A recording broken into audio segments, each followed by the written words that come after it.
और 500 साल तक यह डर रहना चाहिए कि अगर इस देश की सनातन संस्कृति के साथ जो भी कुछ तुमने किया है, इस देश के हजारों मंदिरों को तुमने तोड़ा है, तुम मंदिर तोड़ने वालों के साथ खड़े हो, भारत के साथ नहीं खड़े हो। तो तुम्हें अगर डर लगता है तो कई हजार साल तक लगना चाहिए, और जो डराने में सक्षम है उसे आप गद्दी पे बिठाते रहिए।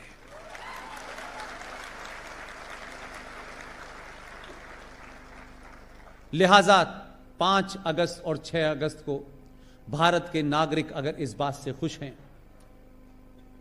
कि देश में सब कुछ ठीक हो गया है, असली चुनौती आपकी 6 अगस्त के बाद शुरू हुई है। जिन्होंने 1000 साल में नहीं सोचा था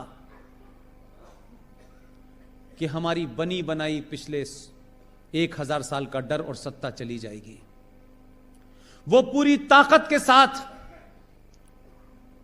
इस देश में पलटवार करेंगे, उसकी तैयारी जारी है। इस देश को गृह युद्ध की तरफ ढकेलने की तैयारी है। सेकुलरिज्म के नाम पे है, मुसलमान के नाम पे है, मजलूम के नाम पे है, विक्टिम के कार्ड पे है, जय भीम जय मीम के नाम पर बहुत सारी तैयारी की जा रही है। आपको ज्यादा अलर्ट रहना है। इसलिए छोटी घटना बड़ी होने वाली है, और बड़ी बड़ी घटनाओं पे चर्चा ना हो, इसके लिए भी तैयारी की गई है। और यह युद्ध साइकोलॉजिकल युद्ध होगा। इसलिए मस्जिदों से हथियार मिलते हैं तो उसकी खबर नहीं बनने दी जानी चाहिए।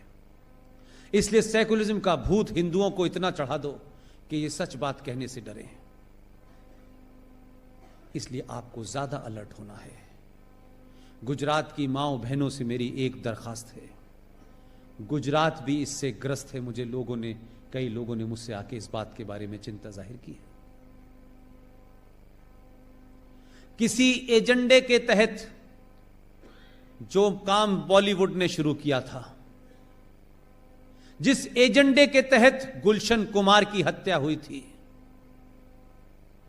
जिस एजेंडे के तहत हिंदुस्तान की फिल्मों से मंदिर भजन गायब हुए और मौला रे मौला शुरू हो गया, जिस एजेंडे के तहत हर कैरेक्टर में लड़की हिंदू है और लड़का मुसलमान है, हर एजेंडे के तहत इस्लाम को ग्लोरीफाई करने की कोशिश की जा रही है, और हिंदुओं को कास्ट और गंदे तमाम जो चीजें, जो पाखंड है, उसको ऐसे दर्शाया जा रहा है कि देखो हिंदू धर्म में कितनी खराबियां हैं। उसी एजेंडे के तहत देश जागृत हुआ है और लोगों ने कंप्लेन करना शुरू कर दी है। एक घटिया सा 2 कौड़ी का प्रोग्राम आता है, बिग बॉस। उस प्रोग्राम के अंदर किसी एजेंडे के तहत ब्राह्मण लड़कियों को दिखाया गया है, और कश्मीर के मुसलमान लड़कों को एक ऐसी अवस्था में दिखाया गया है जो सार्वजनिक तौर पे आप उस प्रोग्राम में देख सकते हैं, लेकिन मैं नहीं कह सकता। एक एजेंडे के तहत यह किया जा रहा है ताकि इस देश के सनातन संस्कृति की भोली भाली लड़कियों को पहले बॉलीवुड के नाम पर खेल किया गया, और अब ये बिग बॉस नाम के टाइप के प्रोग्राम जो चलते हैं बाजारू, उसके तहत किया जा रहा है। मैं ये नहीं कहता कि कोई प्रोग्राम आपकी संस्कृति को कमजोर कर देगा, लेकिन इस पे आपका रिएक्शन आना चाहिए, क्योंकि कुछ लोगों ने यह मान लिया है कि धीरे धीरे वो सब करो जिससे कुछ चीजें ग्लोरीफाइड लगें, और उनको चलते रहना चाहिए। फिल्मों का एजेंडा मैंने खूब देखा है। एक साहब अथीस्ट हैं, कहते हैं मैं धर्म को नहीं मानता, लेकिन उन्होंने जितनी कहानियां लिखी हैं, उस कहानियों का सबसे बड़ा कैरेक्टर है अमिताभ बच्चन।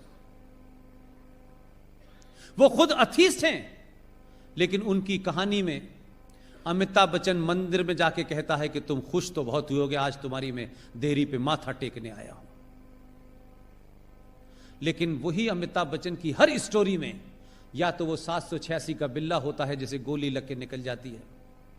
जितने भी कैरेक्टर हिंदुओं के नाम से हैं, उन कैरेक्टर में या तो वो हिंदू चोर दिखाया गया है, या दोगला दिखाया गया है या वो मक्कार दिखाया गया है। और जितने भी नाम मुसलमान हैं उन नामों के अंदर इतनी इज्जत और इतनी शालीनता दिखाई गई है कि उससे ज्यादा शालीनता कहीं मिलती नहीं है। हर कैरेक्टर के अंदर उसको एक ईमानदार मुसलमान दिखाया गया है। हर कैरेक्टर के अंदर एक खास सोच को बड़ा किया गया है। और मैं नहीं कह रहा, आप सब लोगों ने अमिताभ बच्चन की फिल्में देखी हैं। इस एजेंडे के तहत छोटी सी घटना है, संजय दत्त ने बायोपिक बनाई थी, आप सब ने देखी होगी।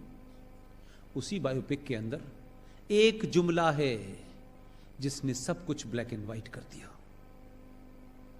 क्योंकि उसमें कुछ झूठ नहीं है।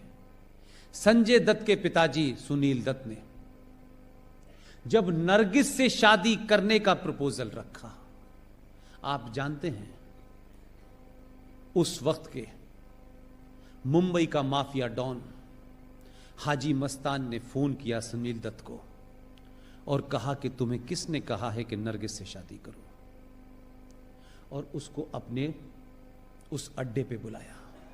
ये सच्ची घटना है।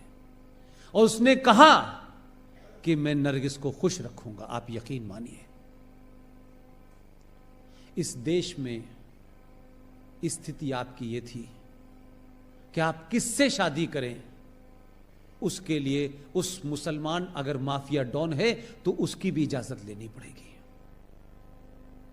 और ली, पूरी जिंदगी उसने ईमानदारी से निभाया, लेकिन उसके लिए एक माफिया डॉन की परमिशन जरूरी थी। लेकिन आपकी लड़कियों को इसलिए वरगलाया जा सकता है, इसलिए वो इजीली टारगेट हो जाती हैं कि हमारे घर में हमारी माएं, एक एवरेज मां की बात कर रहा हूं, हमारी माएं चमत्कार की खोज में ऐसे ऐसे बाबाओं के यहां चली जाती हैं कि एक बाबा हैं, वो कहते हैं समोसा खाया था, तो वो कहती नहीं, तो उसे चटनी से खाया था, तो उसने कहा खाया था, तो चटनी कौन सी थी, कि लाल रंग की थी, नहीं हरे रंग की थी, तो लाल रंग की खाना सब ठीक हो जाएगा। ऐसे बाबा बहुत घूम रहे हैं। और भारतीय महिलाएं ये कब से चमत्कार में पड़ने लगी। कोई रहीम साहब के घर जा रहा है, ये अलग अलग बाबाओं ने जो दुकानें चला रखी हैं, इसमें सबसे ज्यादा भारतीय नारी क्यों जा रही है भाई? उसका घर संपन्न है, उसके घर में सब कुछ मौजूद है, क्या ऐसी बात है कि वो चमत्कार के चक्कर में अपने बच्चों और बच्चियों को छोड़ करके इन बाबाओं के भुलावे में आ रही है? और वो बाबा क्या क्या करते हैं वो बाद में पता चलता है। आप सनातन संस्कृति की हैं, आप उस वंशज की हैं जिन्होंने जौहर किया है, आप उनकी वंशज हैं जो दुर्गा बन के जिन्होंने अपने दुश्मनों का सर्वनाश किया है। आप लोग अपनी उन लड़कियों से जिन्होंने हाई स्कूल कर लिया है, जिनके अंदर समाज के बदलाव हो रहे हैं, जिनके शरीर में एक नेचुरल बदलाव हो रहे हैं, आपकी वो बेटी भी इसी समाज में रहती है, उसके अंदर भी अजीब अजीब इच्छाएं जो होंगी वो आएंगी। मेहरबानी करके बाबाओं के चंगुल में न जाएं, अपनी 10वीं क्लास की लड़की को अपना दोस्त समझ के उसके मन मस्तिष्क में होने वाले बहुत सारे कोतूहल को शांत करें, उसको बताएं। दोस्त बन के रहेंगी तो वह अपने मन की बहुत बातें आपसे करेगी। अगर आप सिर्फ मां बन के रहेंगी तो अपनी बात नहीं बताएगी। और इस शहर में बहुत सारे शिकारी घूम रहे हैं जो